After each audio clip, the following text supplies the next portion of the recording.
नमस्कार, मैं नुपुर जारोली जैन आप सभी दर्शकों का अन्नदाता कार्यक्रम में स्वागत करती हूं। किसान हमारे देश के अन्नदाता हैं और वे ही हमारे देश के भाग्य विधाता हैं।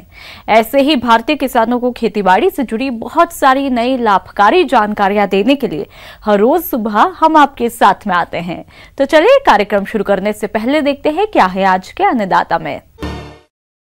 किसान भाइयों, विगत 1-2 दिनों के दौरान देश और प्रदेश के कृषि जगत में किसानों के लिए क्या नया रहा, आइए जानते हैं। Indian farmers have really endured but made sure that his holdings may be small but he would give us the highest yield.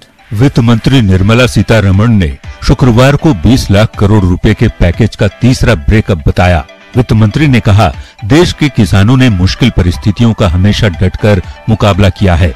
Lockdown के दौरान भी किसान काम करते रहे हैं। उन्होंने कहा कि कृषि इंफ्रास्ट्रक्चर के लिए 1 लाख करोड़ रुपए दिए जाएंगे। इसमें कोल्ड चेन, फसल कटाई के बाद प्रबंधन की सुविधाएं मिलेंगी। किसान की आय भी बढ़ेगी। वित्त मंत्री ने कहा, पिछले 2 महीने में हमने किसानों के लिए कई कदम उठाए। पीएम किसान सम्मान के तहत पिछले 2 महीनों में किसानों के खाते में 18,700 करोड़ रुपए पहुंचाए गए। लॉकडाउन के दौरान 5,600 लाख लीटर दूध कोऑपरेटिव संस्थाओं ने खरीदा। दूध उत्पादकों के हाथों में 4100 करोड़ रुपए की रकम पहुंची। कृषि इंफ्रास्ट्रक्चर के लिए 1 लाख करोड़ रुपए दिए जाएंगे। इससे कोल्ड चेन, फसल कटाई के बाद प्रबंधन की सुविधाएं मिलेंगी। किसान की आय भी बढ़ेगी। माइक्रो फूड एंटरप्राइजेस के लिए 10,000 करोड़ के फंड की स्कीम है। यह क्लस्टर बेस्ड होगी। इसमें 2 लाख खाद्य संस्करण इकाइयों को लाभ मिलेगा। लोगों को रोजगार मिलेंगे और आय के साधन बढ़ेंगे। मत्स्य संपदा योजना की घोषणा बजट के दौरान की गई थी। इसे लागू कर रहे हैं। इससे 50 लाख लोगों को रोजगार मिलेगा। भारत का एक्सपोर्ट बढ़ेगा। मत्स्य पालन बढ़ाने के लिए मछुआरों को और नावों के बीमा की सुविधा देंगे। खुरपका मुंहपका से पीड़ित जानवरों को वैक्सीन नहीं लग पा रही, इससे किसानों को नुकसान हो रहा है। सभी भैंसों, भेड़ों और बकरियों का वैक्सीनेशन किया जाएगा। इसके लिए 13,343 करोड़ रुपए खर्च होंगे। इसमें 53 करोड़ पशुधन को बीमारी से मुक्ति मिलेगी। पशुपालन के इंफ्रास्ट्रक्चर के विकास के लिए 15,000 करोड़ रुपए का फंड दिया जाएगा। हर्बल खेती के लिए 4,000 करोड़ रुपए मंजूर किए गए हैं। अगले 2 साल में 10 लाख हेक्टेयर जमीन पर हर्बल खेती होगी। हर्बल खेती से किसानों को 5,000 करोड़ की आय होगी। हर्बल प्लांट की मांग दुनिया भर में बढ़ रही है। कोविड-19 के समय हमारे हर्बल प्लांट बहुत काम आए हैं। 2 लाख मधुमक्खी पालकों के लिए 500 करोड़ रुपए की योजना है। ऑपरेशन ग्रीन के तहत टीओपी यानी टमाटर, आलू, प्याज योजना में बाकी सब्जियों को भी लाया गया है। टीओपी योजना के लिए 500 करोड़ का प्रावधान किया है। ट्रांसपोर्टेशन और भंडारण के लिए भी 50% सब्सिडी दी जाएगी। कृषि क्षेत्र में प्रतिस्पर्धा और निवेश बढ़ाने के लिए 1955 के जरूरी कमोडिटी एक्ट में बदलाव किया जा रहा है। इससे किसानों की आय बढ़ने की संभावना ज्यादा रहेगी। किसान अपने उत्पाद उचित दामों पर बेच सकें, इसके लिए राज्यों के बीच आने वाली खरीद बिक्री से जुड़ी मुश्किलें दूर की जाएंगी। ई ट्रेडिंग की सुविधा दी जाएगी। किसानों के पास स्टैंडर्ड मैकेनिज्म नहीं होता। हर सीजन में बुआई से पहले ही किसान फसल के मूल्य का अनुमान लगा सके, इसकी व्यवस्था की जाएगी। वह खुदरा व्यापारियों, निर्यातकों के साथ पारदर्शिता के साथ काम कर सके, इसके लिए व्यवस्था की जाएगी। मिर्च भले ही तीखी हो, लेकिन इस फसल में भी कई प्रकार की समस्या आती है, जो कि फसल की बढ़वार और उत्पादन को प्रभावित करती है। मिर्च जितनी तीखी है, उतनी ही अच्छी आय देने वाली फसल है। लेकिन अभी कोरोना के कारण लॉकडाउन चल रहा है। ऐसे में किसानों को मिर्च का बाजार भाव बहुत कम मिल रहा है। लेकिन किसान अपनी मेहनत और वैज्ञानिक तकनीक से मिर्च की खेती से अच्छी पैदावार ले रहे हैं। तो आइए आज ऐसे ही किसान से मिलवा रहे हैं जो मिर्च की खेती आधुनिक तकनीक से करके अच्छी उपज ले रहे हैं। मिर्च लगाई थी मैंने 1 बीघा और 1 नवंबर को इनकी पौध तैयार कर दी थी और उसी के साथ ही खेत में गोबर की खाद डाली थी और डीएपी, एनपीके और पोटास और सूक्ष्म तत्व डाल के बेड बना के उसके बाद मल्चिंग बिछाई और ड्रिप से मैंने ये फसल तैयार की है। और सर्दियों में इनके ऊपर लो टनल भी लगाई थी। नर्सरी तैयार करने के बाद उस नर्सरी में मैंने उपयुक्त नमी रखी और टाइम टाइम पर उसकी सिंचाई की उसमें 1-2 स्प्रे भी किए, उनमें माइक्रो न्यूट्रिएंट के भी स्प्रे किए, तो पौध जल्दी तैयार हो गई। नर्सरी तैयार होने के 2 महीने बाद जब हमने प्लांटेशन किया, तो प्लांटेशन करने से पहले पौध को उपचारित किया था ट्राइकोडर्मा में और कार्बनडेजिम से, दोनों से उपचारित करके उसके बाद पौध की प्लांटेशन की थी। उससे कई रोगों से पौधा बच जाता है। किसान भाइयों, ये किसान मिर्च की खेती ड्रिप और मल्च लगाकर कर रहे हैं। ड्रिप के द्वारा सिंचाई करने से पानी की बचत के साथ साथ घुलनशील उर्वरकों का प्रयोग कर रहे हैं, जिससे फसल की अच्छी बढ़वार हो रही है। और मल्चिंग लगाने से खेत में खरपतवारों की समस्या बहुत कम हुई और फसल की बढ़वार अच्छी हुई, जिससे पैदावार भी अच्छी मिल रही है। उसके बाद जब उसकी प्लांटेशन की, तो बेडों में लगभग 1 घंटे की सिंचाई करता हूँ मैं 2-3 दिन से। इसमें मल्चिंग लगाई है तो ज़्यादा पानी की आवश्यकता नहीं होती और ड्रिप से सिंचाई हो जाती है, ज़्यादा पानी भी इनमें नहीं लगता। 3 दिन से आधा घंटे के लगभग पानी चलाता हूँ। इनमें सिंचाई के अलावा जब बहुत ज़्यादा गर्मी और लू चलती है तो इनमें ऊपर से मिनी फुहारे लगा रखे हैं, उनको चलाना पड़ता है, आधे घंटे चला देते हैं। और बेड में खुला पानी छोड़ देते हैं थोड़ा बहुत, तो उससे मिर्च में जो फ्रूट सेटिंग है वो अच्छी हो जाती है, फूल हैं वो गिरते नहीं हैं और अच्छा प्रोडक्शन इनसे इस तरह से आ रहा है। और ये लंबी चलने वाली फसल है, इसलिए मैं इनकी देख रेख समय समय पर कर रहा हूँ, क्योंकि अभी तो भाव नहीं है। हो सकता है 3 महीने बाद इनके भाव फिर लौट के आए, लॉकडाउन के बाद भाव फिर आ जाएगा, तो मैं फसल को बर्बाद नहीं होने देना चाहता, क्योंकि इनमें काफ़ी खर्चा किया है और काफ़ी मेहनत की है। मिर्च की फसल में कीट रोगों से बचाने के लिए समय समय पर दवाओं का छिड़काव करते हैं, जिससे इनकी फसल अच्छी है और किसी प्रकार के कीट रोगों का प्रकोप नहीं हो रहा है। और अभी तो अच्छा प्रोडक्शन चल रहा है और अभी फ्रूट सेटिंग भी अच्छी चल रही है और ये अच्छी चलेगी। और हर 20 दिन बाद एक मक्खी और मच्छरों का स्प्रे करता रहा। इसी के साथ साथ सूक्ष्म पोषक तत्वों का भी स्प्रे मैंने किया और जड़ों में मैंने इनमें ज़्यादा खाद नहीं दी, जो रासायनिक खाद है वो नहीं दी, स्प्रे ही किया था इनमें। और इस तरह से मेरी फसल अन्य किसानों से बहुत अच्छी प्रोडक्शन दे रही है और अच्छी ग्रोथ कर रही है अभी तक। ये किसान कोरोना के चलते विशेष सावधानी रखते हुए मिर्च को मंडी में बेचते हैं, ताकि कोरोना बीमारी से बचा जा सके। स्थानीय मंडी में भी हमारी लॉकडाउन के चलते सोशल डिस्टेंसिंग की काफ़ी ध्यान रखा जाता है। हम सोशल डिस्टेंसिंग का पूरा पालन करते हैं। बाहर ही नहा धो के पूरी तरह सैनिटाइज होके उसके बाद हम घर के अंदर प्रवेश करते हैं। मुंह पर मास्क अनिवार्य है। मंडी में ये तो टॉवेल है हमारा, इससे पूरी तरह से मुंह को कवर करके मंडी में जाते हैं। और मंडी में बिना मास्क के किसी को परमिशन नहीं है, ना बच्चों को ना बूढ़ों को। सिर्फ वहाँ पे जवान लोग जाते हैं, वो भी पूरी सुरक्षा की दृष्टि से पूरे हिसाब से जाते हैं अपने। इस बार जिस तरीके से मैंने मिर्च की देख रेख की, उस हिसाब से काफ़ी अच्छी मिर्च की फसल है। चलिए अब रुख करते हैं अगली कड़ी की तरफ। किसान भाइयों, मुर्गी पालन व्यवसाय की सफलता का मुख्य आधार है। मौसम के अनुसार इनकी देखरेख और प्रबंधन तो आप अधिक लाभ के लिए इस समय किस तरह से करें, लेयर मुर्गियों का प्रबंधन, इसकी जानकारी दे रहे हैं डॉक्टर वीएन गौतम। लेयर मुर्गी सामान्यतः अंडों के लिए पाली जाती है और इनका जो अंडों का उत्पादन है, ये देखा जाता है कि गर्मी के माह में बहुत ज़्यादा इस पर कमी देखी जाती है। इसका कारण ख़ासतौर से गर्मियों में होने वाला जो स्ट्रेस है मुर्गियों पे, वो है। सबसे पहले अपन यहाँ बात करेंगे कि मुर्गियों का रखरखाव गर्मी के मौसम में कैसे किया जाए। किसान भाइयों, लेयर मुर्गी पालन से अधिक लाभ मिले, इसके लिए आप चूजों की देखरेख कैसे करें, इसकी जानकारी कुछ इस तरह से है। सर्वप्रथम जैसे ही हम मुर्गियों को लेकर के आते हैं, चूज़ों को लेकर के आते हैं अपने फार्म पर, उन्हें तुरंत इमीडिएट बॉक्स से बाहर निकालें। बॉक्स से बाहर निकालने के पश्चात उन्हें साफ़ स्वच्छ एवं ठंडा पानी दें। ठंडे पानी में तकरीबन 1 ग्राम पर लीटर के हिसाब से इलेक्ट्रॉल पाउडर मिलाएं और इसे 5 से 6 घंटे तक दें। 5 से 6 घंटे तक देने के पश्चात मुर्गियों को अगले 6 से 7 घंटे सिर्फ जो है मक्के का दरिया प्रदान करें।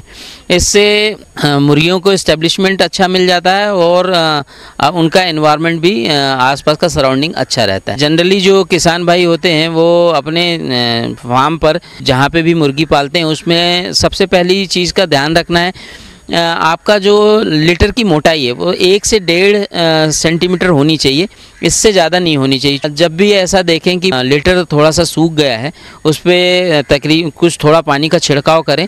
छिड़काव करने के से थोड़ा जब लीटर गीला हो जाता है तो मुर्गियां अपने पंख फैला करके अपना तापमान जो है सामान्य करने की कोशिश करती हैं। जब भी हम मुर्गी लाएंगे तो 1 स्क्वायर फीट 3 चूज़ों के लिए स्पेस जो है बना करके रखना चाहिए। 0 से लेके 10 दिन तक, 11 से लेके 20 दिन तक के जो चूजे हैं उनके लिए जो स्पेस है आपका वो तकरीबन 2 स्क्वायर फीट प्रति 2 चूजा, और इसके पश्चात 21 दिन से लेकर 30 दिन तक 1 स्क्वायर फीट प्रति चूजा होना चाहिए।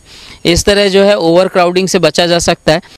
मुर्गी पालक भाइयों, लेयर मुर्गियों से गर्मी में अधिक अंडा उत्पादन के लिए इनका आवास प्रबंधन किस तरह से करें, आइए जान लेते हैं। इसके पश्चात ये आपकी जो शेड है, शेड में आपका वेंटिलेशन प्रॉपर होना चाहिए। वेंटिलेशन के लिए क्रॉस वेंटिलेशन बहुत ज़रूरी है। क्रॉस वेंटिलेशन में ये चीज़ का ध्यान रखें हमेशा कि जब भी आप क्रॉस वेंटिलेशन करते हैं तो हवा बहुत ज़्यादा चौड़े शेड में रुक जाती है, इसलिए बहुत ज़्यादा चौड़े शेड भी नहीं बनाने हैं। एक अनुपातित शेड बनाने हैं, ज़्यादा ना तो ज़्यादा चौड़े हों ना ज़्यादा सकरे हों। आप जब भी अपने शेड का रखरखाव गर्मी के समय करें तो पहले अपने छत पर ज़्यादा से ज़्यादा ये कोशिश करें कि सन लाइट रिफ्लेक्ट हो, तो वाइट सीमेंट या चूना जो भी है उससे उसका आप पुताई करवा सकते हैं। इसके बाद कई जगह पर पानी की व्यवस्था जहाँ अच्छी है वहाँ पर आपको स्प्रिंकलर लगाने चाहिए। स्प्रिंकलर लगाने से तापमान में गिरावट आ जाती है शेड के अंदर, जो कि अंडे उत्पादन में बहुत सहयोगी है। इसके बाद यदि कहीं ऐसी जगह है जहाँ पर पानी की उपलब्धता कम है तो शेड के ऊपर भूसे, पुआल आदि का बिछावन करें, जिससे थोड़ा टेम्परेचर डायरेक्टली उन मुर्गियों पे इफ़ेक्ट नहीं करेगा और शेड में भी तापमान कम हो जाएगा। गर्मी के समय में 10 बजे के पश्चात थोड़ी गर्म हवाएं चलने लगती हैं, तो आप उस पर दोनों साइड पे पूरे पोल्ट्री के शेड पे ढक दें और समय समय पर पानी चला करके उन्हें भिगाएं। पानी चला करके भिगाने से जो भी हवाएं अंदर प्रवेश करेंगी तो वो ठंडी हवाएं होंगी और जिससे टेम्परेचर में थोड़ा गिरावट रहेगी। और यदि आपके पास सुविधा हो और यदि आपका इकोनॉमिक स्टेटस अलाउ करे तो आप दोनों साइड से पंखे लगा सकते हैं। गर्म हवाओं को निकालने के लिए एग्जॉस्ट फैन की व्यवस्था होती है, वो भी किसान भाइयों को करना चाहिए।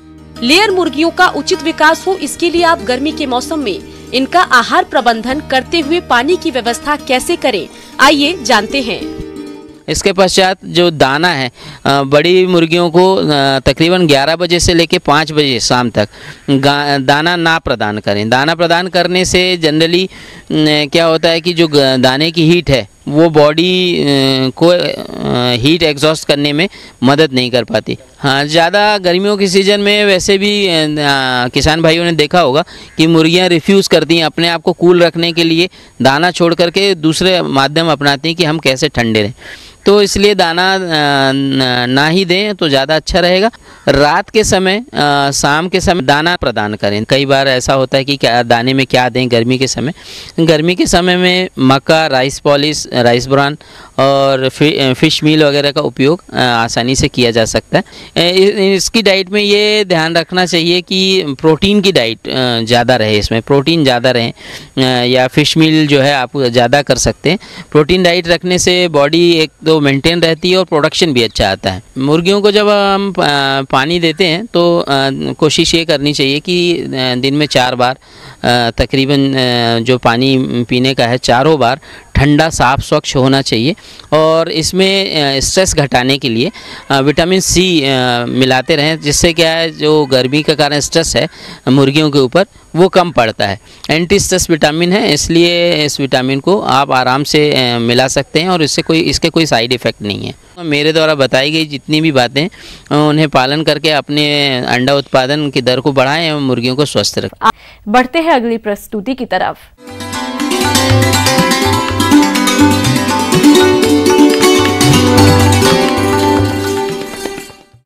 अन्नदाता हेल्पलाइन निशुल्क फोन संपर्क सेवा के माध्यम से आपके द्वारा पूछे गए प्रश्नों में से एक या दो महत्वपूर्ण प्रश्नों को हम अपने कार्यक्रम में शामिल करते हैं और इसी के तहत आज का चयनित प्रश्न और उसका जवाब इस प्रकार है।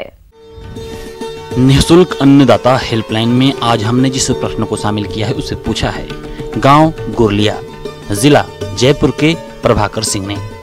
आपने जैविक विधि से खरपतवार, कीट रोग नियंत्रण के बारे में जानकारी चाहिए, तो इसके लिए देखिए कार्यक्रम का यह अंश। किसान भाइयों, आज के समय में खेती में बढ़ती लागत और कम होती मृदा की उर्वरता एवं स्थिर होती पैदावार एक बड़ी समस्या बन गई है। इन्हीं समस्याओं का हल है जो बहुत ही कम खर्च में खरपतवार, कीट और रोगों का आसानी से नियंत्रण करके अच्छी गुणवत्ता की पैदावार जाते हैं। तो आइए जानते हैं खेती में अपनाए जाने वाली तकनीक के बारे में। जैविक विधि से कीट प्रबंधन। इसके लिए किसान भाइयों गर्मियों में खेत की गहरी जुताई करें, जिससे सूर्य की तेज किरणें भूमि के अंदर प्रवेश कर जाती हैं, जिससे भूमिगत कीटों के अंडे, शुंक, लटे तथा व्यसक नष्ट हो जाते हैं। नाशी जीवों की निरंतरता को समाप्त करने के लिए उपयुक्त फसल चक्र अपनाएं। कीट प्रतिरोधी किस्मों की बुवाई करें। फसलों में अधिक मात्रा में नाइट्रोजन का उपयोग करने से रस चूसक कीटों का आक्रमण बढ़ जाता है, इसलिए संतुलित खादों का प्रयोग करें। जैविक विधि से कीट प्रबंधन के लिए ट्रैप फसल लगाएं। आवश्यकता से अधिक पौधों का विरलीकरण अवश्य करें। कीटों एवं रोगों से ग्रसित पौधों को खेत से निकालकर नष्ट करें। प्रकाश पाश और फेरोमोन ट्रैप 8 से 10 प्रति हेक्टेयर का उपयोग करें। रस चूसने वाले कीटों की रोकथाम के लिए नीम का तेल 3 मिलीलीटर प्रति लीटर पानी में मिलाकर छिड़काव करें। ब्यूवेरिया बेसियाना मित्र फफूंद भूमिगत कीटों जैसे दीमक, सफेद लट को नियंत्रित करती है। 2.5 किलोग्राम ब्यूवेरिया को 100 किलो गोबर की खाद में मिलाकर संवर्धन कर भूमि में डालें। अच्छी सड़ी हुई गोबर की खाद का उपयोग करें, क्योंकि कच्चे गोबर की खाद डालने से दीमक का प्रकोप बढ़ता है। खेत में पर्याप्त नमी रखें, और क्योंकि दीमक नमी से दूर भागती है, जिससे फसल का आसानी से बचाव किया जा सकता है। जैविक विधि से सुंडियों के नियंत्रण के लिए एनपीवी का उपयोग करें। जैविक विधि से रोग प्रबंधन। रोगरोधी किस्मों की बुवाई करें। बीज जनित रोगों की रोकथाम के लिए बीजों को तेज धूप में सुखाएं और बीजों में नमी 12% से अधिक नहीं रहनी चाहिए। बीजों को बोने से पूर्व बीज को मित्र फफूंद ट्राइकोडर्मा 6 से 8 ग्राम प्रति किलोग्राम बीज के हिसाब से उपचारित करें। रोगग्रस्त पौधों को उखाड़कर नष्ट कर दें। जैविक विधि से खरपतवार प्रबंधन। जैविक विधि से खरपतवार प्रबंधन के लिए गर्मियों में गहरी जुताई करें। अच्छी सड़ी हुई गोबर की खाद का उपयोग करें। शुद्ध और साफ बीजों का प्रयोग करें। खरपतवारों के बीज बनने से पहले हाथ से उखाड़कर नष्ट कर दें। उचित फसल चक्र अपनाएं। कृषि उपकरणों को एक खेत से दूसरे खेत में जाने से पूर्व अच्छी तरह साफ करना चाहिए, अन्यथा खरपतवारों के बीज एक खेत से दूसरे खेत में पहुँच जाते हैं। जैविक प्रमाणित बीजों का ही उपयोग करें। जैविक विधि से खरपतवार प्रबंधन के लिए मल्चिंग का प्रयोग करें। गाजर घास प्रभावी क्षेत्रों में मित्र कीट जैसे जाग्रोग्रामा, बाइकोलोराटा का प्रयोग करें। आइए अब एक नजर डालते हैं राज्य की कुछ चुनी हुई मंडियों के प्रमुख फसलों के बाजार भाव पर।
तो अब आइए देखते हैं कल दिखाए जाने वाले कार्यक्रम की मुख्य झलकियां। पशुओं के लिए गर्मी के मौसम में उगाए वैज्ञानिक तकनीक से हरा चारा।